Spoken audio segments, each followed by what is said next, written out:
On a rainy Kentucky evening, Lena, a kind-hearted waitress, serves a meal to Michael Rutherford, a homeless veteran, defying her cruel diner owner.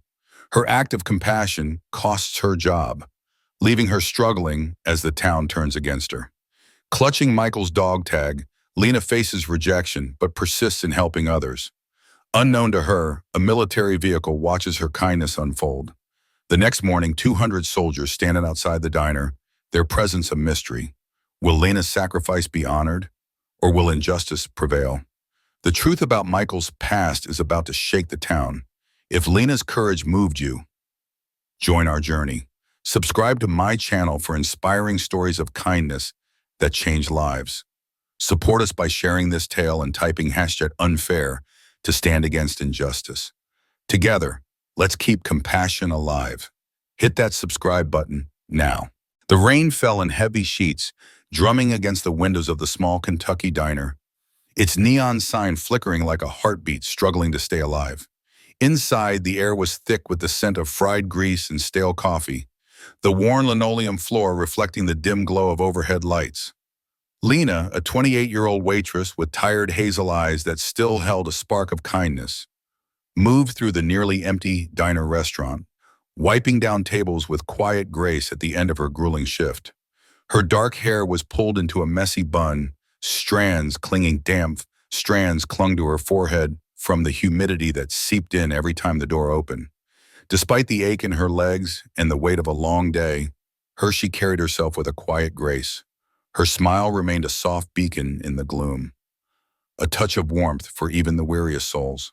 The door creaked open, its rusty hinges groaning under the strain.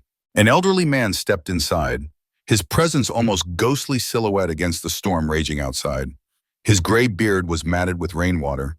His and his old military coat, frayed and soaked through, clung to his frail frame. A bandaged leg caused him to limp, each step a small battle against pain he steadfastly refused to acknowledge. In his trembling hands, he clutched a faded soldier's cap, its edges worn frayed like the memories it held. Rainwater dripped from his weathered face, pooling on the floor in tiny puddles that seemed to mirrored the weight of his sorrow. His deep-set eyes, once fierce with the fire of youth, were dim, now held a quiet hunger and a deeper shame. The kind forge that comes from a proud life of sacrifice, reduced to asking for scraps. Lena approached him slowly, her voice soft as a warm summer breeze. "Can I help you, sir?" she asked, her gaze catching the faint military insignia on his coat, a faded emblem of valor, its colors dulled but unmistakable. She saw the way he stood, his back ramrod straight despite the obvious pain, a quiet dignity in his posture that spoke of battles fought long ago. His scarred and calloused hands, told silent tales of sacrifice, stories his lips would never voice. He spoke softly, his voice barely above a whisper, trembling with unaccustomed restraint. "Just a cup of hot water, please. And if you've got any breadcrumbs to spare, I'd be grateful for the rest of my days." The words broke slightly, faltering, a man unaccustomed to begging, his pride a fragile thread holding him together against despair. Lena's heart clenched, ached at his vulnerability. The sight recognizing of a soul clinging to dignity in a world that seemed to have forgotten him. Without a word, she slipped into the kitchen, her sneakers squeaking faintly on the slick floor. Moments later, she returned with a steaming plate of food, a returned order, still hot, she claimed with a small, conspiratorial smile that lit her face. She set it before him gently, adding a cup of coffee, its steam curling upward, and a generous pat of butter for the crusty bread. "Coffee's on the house," she whispered, glancing over her shoulder to ensure no one overheard, her voice a quiet promise of care. The old man's eyes welled with tears, glistening, his gnarled fingers brushing a worn silver wedding band. He twisted gently, a reflex of memory. "Thank you, young lady," he murmured, his voice thick with gratitude emotion. "You remind me of my wife when she was young, kind, fearless. She'd do the same for strangers, always said everyone deserved a bit of warmth, especially those who've known too much cold." His words carried a weight of loss, painting a love that still anchored him, her memory a quiet strength in his trembling frame. But the fragile moment of kindness shattered like brittle glass. The diner's owner, a burly man with a face etched by years of cynicism, stormed from the back, his boots heavy on the linoleum.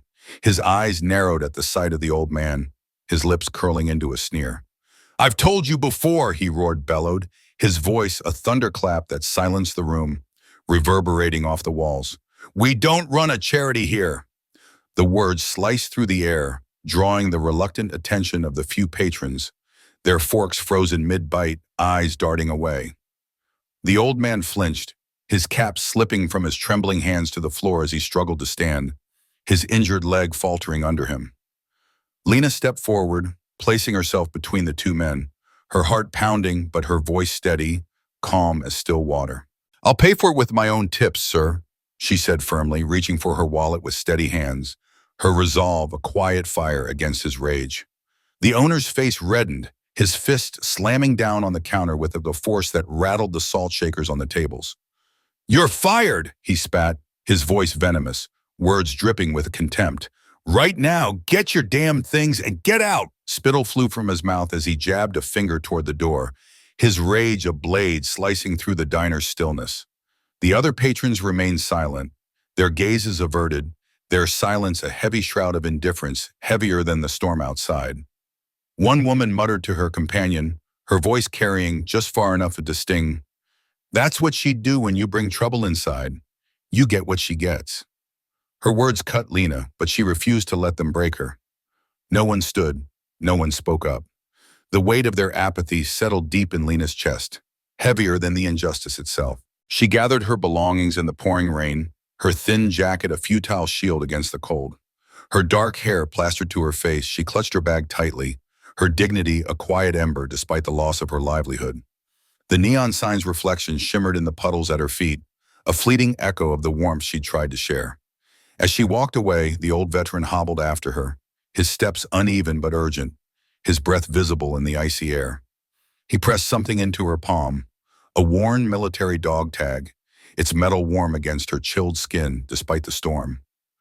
"You just saved a shattered soul, child," he murmured, his voice barely audible above the rain's relentless drum. Before she could respond, he vanished into the night, swallowed by the storm's embrace, a shadow reclaimed by the dark. In her cramped apartment, Lena sat on the edge of her creaky bed, toweling off as a one-eyed tabby cat, a stray she'd fed for months, rubbed against her leg, its purrs a faint solace. She glanced at her phone, its cracked screen glowing with her bank account, $42.47. Rent loomed in 10 days, a shadow tightening her chest. Her hands trembled slightly as she traced the dog tag's engraving, its edges worn smooth by time. But she squared her shoulders, mirroring the veteran's quiet resilience, a spark of defiance against the world's cruelty. By morning, a grainy video of her firing, captured by a teenager's phone, had rippled across local social media, igniting whispers of outrage in the town's quiet corners, a faint ripple of justice stirring in the storm's wake. The grainy video footage captured Lena standing resolute, her spine straight and her eyes alight with quiet defiance as the diner owner's voice thundered with rage. Inside, her heart churned, not with fear, but with a deep, aching sorrow for the man she'd tried to help, a veteran whose dignity had been crushed beneath the weight of rigid rules. The online comments that flooded in afterward cut deeper than the owner's screams. "Rules are rules," one user typed, their words cold and final, as if compassion were a weakness. "Businesses aren't charities," another declared, dismissing her act of kindness as reckless. The cruelest jab came from a stranger's keyboard. "Maybe she's been stealing food all along." Each comment felt like a splinter, embedding itself in Lena's fading belief that kindness still had a place in a world so quick to condemn. Her former co-workers, people she'd shared late-night laughs and greasy coffee with, turned their backs, blocking her on Facebook without so much as a goodbye. One, a woman she'd once considered a friend, sent a private message that stung like a betrayal. "Always playing the hero, huh? How's that working out for you now? Some of us need these jobs more than we need applause." The words haunted Lena as she lay awake that night, staring at the cracked ceiling of her tiny apartment. Doubt crept in, whispering that she'd been foolish to risk everything for a single act of compassion. Yet even as uncertainty gnawed at her, she couldn't erase the memory of the veteran's weathered face, the fleeting gratitude in his eyes when she'd slid a plate of food across the counter. Desperate to rebuild, Lena applied for jobs at 3 other diners in town. Each rejection was a fresh wound. One manager, her eyes weary from years behind the counter, was candid. "We can't risk the media attention. Nothing personal, but trouble follows some people." Another didn't even let her finish the application, sliding it back with a thin, insincere smile that spoke volumes. With nowhere else to turn, Lena stepped into a cozy coffee shop downtown, her voice barely above a whisper as she asked if they needed help clearing tables. The owner's gaze flickered with recognition, his expression hardening as he shook his head. Before she could plead her case, the door closed in her face, the bell above it chiming like a mocking farewell.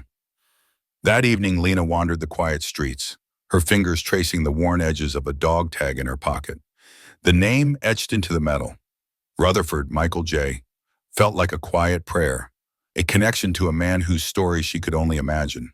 She pictured him in distant lands, facing dangers she'd never know, carrying burdens that had led him to a cold street corner. Despite his sacrifices, he'd been discarded, his service forgotten by a world that moved on too quickly. Her heart ached for him and for the countless others whose names faded into obscurity, their stories buried under layers of indifference. Then she saw him, curled up at a bus shelter, a torn plastic sheet his only shield against the damp chill. His bandaged leg jutted out awkwardly, a testament to wounds that ran deeper than the eye could see. His face, even in sleep, was etched with a quiet torment that made Lena's throat tighten. She approached silently, placing a small package wrapped in newspaper beside him, a half sandwich she couldn't afford to give but couldn't bear to keep. As she turned to leave, a black military vehicle rolled up to the corner. The uniformed driver's eyes locked onto her, sharp and unreadable, before he reached for a phone and spoke urgently into it. Lena's pulse quickened as she hurried away, her mind racing with fear that even this small act of kindness might somehow be turned against her. The weight of it all pressed down on her, losing her job, her friends, her hope, all for daring to share a meal with someone in need. Her heart ached, not just for herself, but for a world that seemed to have forgotten how to care. The next morning, the town buzzed with an electric energy. Outside the diner, 200 soldiers stood in perfect formation, their dress uniforms sharp under the morning sun. Medals gleamed, insignia caught the light, and their solemn expressions carried a quiet power that hushed the growing crowd. Passers-by slowed, phones raised to capture the extraordinary scene, whispers rippling through the onlookers. At the head of the formation stood Colonel James Rutherford, a decorated officer whose face mirrored the unyielding determination Lena had seen in the elderly veteran the day before. His 3 tours of duty were etched into the lines of his face, his presence commanding respect without a single word. He stepped into the diner with measured strides, his voice calm but heavy with authority, as he requested to speak with the manager. The owner emerged from the kitchen, his face pale, hands fumbling nervously with his apron. I had no idea who he was," he stammered, his eyes darting to the imposing line of soldiers outside. Colonel Rutherford's gaze remained steady, but his words carried a quiet fury. "You didn't need to know who he was," he said. "The man you humiliated saved my life in Iraq in 2007. He saved 12 others too, carrying me 3 miles with shrapnel tearing through his own leg." Reporters had arrived, their cameras broadcasting the scene live across the state. Smartphones captured every word, every reaction, as the hashtag veteran dishonored surged online. The colonel held up a framed citation, his voice unwavering. "Michael Rutherford earned the Silver Star for valor. After my mother died, he battled PTSD. He refused our help, said others needed it more. We've been searching for him for 8 months." The owner's face drained of color, his hands trembling as the weight of his actions settled over him. Outside, the crowd swelled, many glaring at the diner with disgust.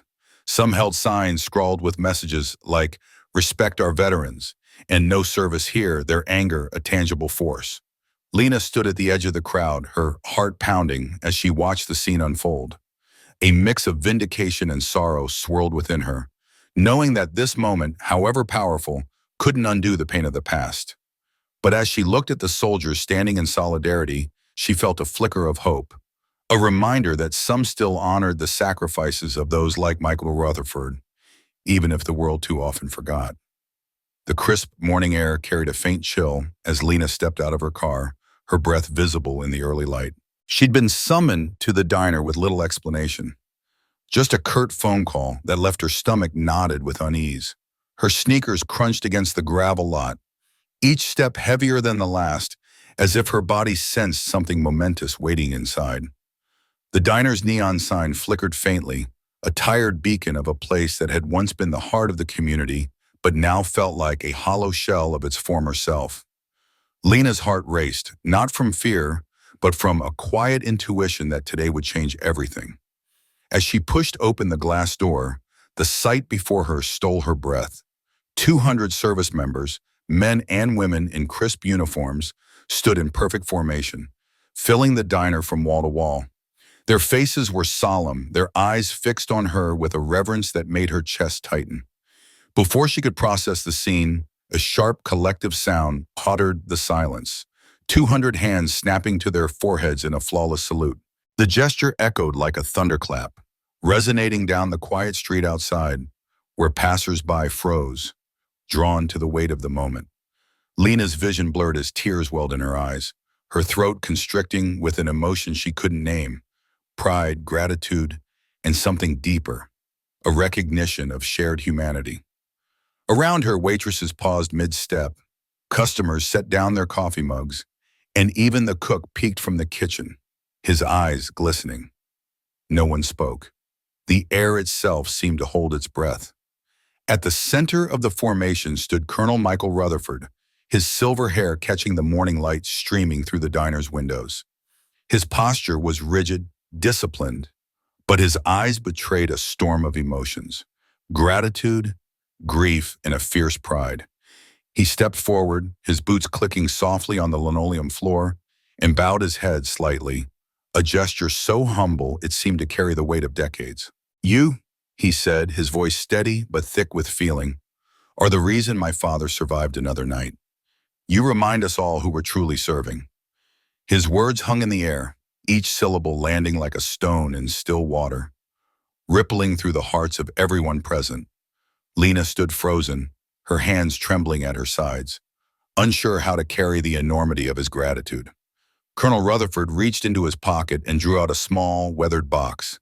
Inside lay a Medal of Honor, its ribbon faded but its significance undimmed. It wasn't hers. It belonged to his father, a man whose courage had once been recognized by a nation, but who had chosen a different kind of heroism in his later years. "He pawned this months ago," the colonel explained, his voice catching for the first time, a crack that revealed the depth of his love for his father.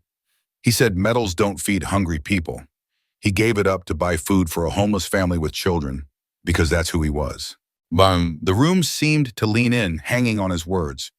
"But this medal," he continued, "should remind those who wear it why it matters, why we matter." He stepped closer to Lena, gently placing the medal in her hands. His fingers, calloused from years of service, closed hers around the cold metal, as if entrusting her with a piece of his father's soul. Lena's breath hitched, her fingers tightening around the metal, its weight far heavier than its size suggested. The diner's owner, who had stood silently in the background, felt the air shift against him. His decision to disrespect a veteran, Colonel Rutherford's father, had sparked this moment, and now the consequences were swift and unforgiving. Word of his actions had spread like wildfire, igniting outrage in the tight-knit community. By noon, customers began a boycott, their absence a louder statement than any protest could have been. Employees, many of whom had worked there for years, walked out en masse, their resignations a quiet but resolute stand for dignity. Suppliers, once reliable, hesitated to deliver, their trucks bypassing the diner's lot. The business, built over 15 painstaking years, crumbled in a single morning, its legacy reduced to a cautionary tale. Outside, local veterans groups posted signs warning of the owner's betrayal, their words stark and unyielding. The diner, once a bustling hub, now stood as a ghost of itself, its windows dark, its tables empty. Through it all, Lena remained a pillar of quiet strength. She didn't speak to the cameras that gathered outside, their lenses hungry for her reaction. She didn't address the reporters who thrust microphones in her face, eager for a soundbite. Instead, she nodded once, clutching the dog tag that still hung around her neck, a memento from her own family's history of service, and walked away. Her silence was louder than any speech, her dignity a rebuke to the chaos around her. In her heart, she carried the weight of the moment, not as a burden, but as a reminder of why she did what she did. She wasn't here for applause or recognition. She was here for the people who needed her, the ones who had been forgotten. A week later, Lena stood behind the counter of a new community kitchen, a space born from the ashes of the diner's collapse. A veteran-owned business group, moved by the viral video of the salute, had reached out to offer her a role as manager. She accepted without hesitation, her heart swelling with purpose. The kitchen buzzed with life, volunteers serving meals, families laughing over warm plates, and veterans swapping stories of resilience. Lena moved through the space with quiet confidence, her presence a steady anchor for those around her. Then a small boy approached the counter, his sneakers scuffing the floor. In his hands, he held a crumpled dollar bill and a homemade cookie, its edges uneven but made with care. "I saw you in the video," he said, his voice solemn, his eyes wide with sincerity. "Can you use this to help someone else?" "My grandpa was a soldier too." Lena's heart clenched, a tear escaping down her cheek as she knelt to meet his gaze. She placed her hand over her heart, a gesture that spoke of gratitude and connection, needing no words. The boy's simple offering, a dollar and a cookie, meant more to her than the flood of publicity that had followed the diner incident. It was a reminder that kindness, no matter how small, could ripple outward in ways no one could predict. Outside the community kitchen, an American flag fluttered in the breeze, a gift from the veterans who now volunteered alongside Lena. Their presence was a testament to the bond forged in that diner, a bond that transcended medals or titles. Across town, the old diner stood abandoned, a for lease sign dangling crookedly in the window. It was a silent monument to the consequences of forgetting what truly matters. Meanwhile, at a corner table in the community kitchen, Michael Rutherford, Colonel Rutherford's father, sat surrounded by young soldiers. Now receiving proper care and housing, he shared stories of courage, not just from battlefields far away, but from the everyday moments where standing up for dignity made all the difference. His laughter filled the room, a sound that carried the warmth of a life well lived. Each day, Colonel Rutherford visited his father, their conversations a bridge mending years of lost time. The young soldiers listened intently, their eyes bright with admiration, learning that honor isn't always loud or adorned with medals. Sometimes it's carried in silence, in the quiet choices to do what's right when no one is watching. Lena, too, embodied this truth, her actions a beacon for a community that had been reminded of its own heart. The story of that morning in the diner might fade from memory in days or weeks, but its lesson lingered. A society's true character is revealed not in its triumphs, but in how it honors those who serve, in uniform or in silence. And as long as there were people like Lena, the boy with the cookie, and the veterans who raised their flag, that truth would never be forgotten.